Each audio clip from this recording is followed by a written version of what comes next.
দল ও দলীয় পদ ব্যবহার করে দখল চাঁদাবাজি সহ কোনো অনিয়ম করলে কাউকে ছাড় দেওয়া হবে না।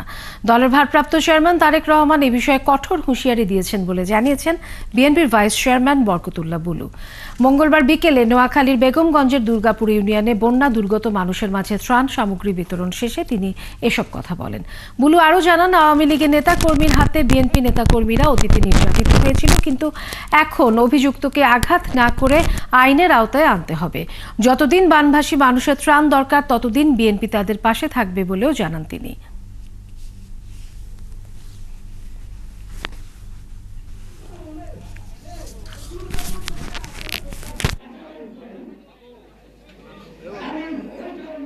যে বার্তাটি আমাদের পার্টির চেয়ারপারসন তারেক রহমান পাঠিয়ে দিয়েছে সেটা হলো কোনো কারো জায়গা জমি কারো কাছ থেকে চাঁদাবাজি কোনো কিছু করা যাবে না।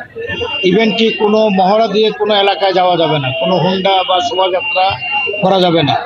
ইতিমধ্যে আমাদের শোভাযাত্রার জন্য অনেক নেতা বহিষ্কার হয়েছেন, প্রায় 5 শতাধিক নেতা কর্মী ইতিমধ্যে বহিষ্কার হয়েছে।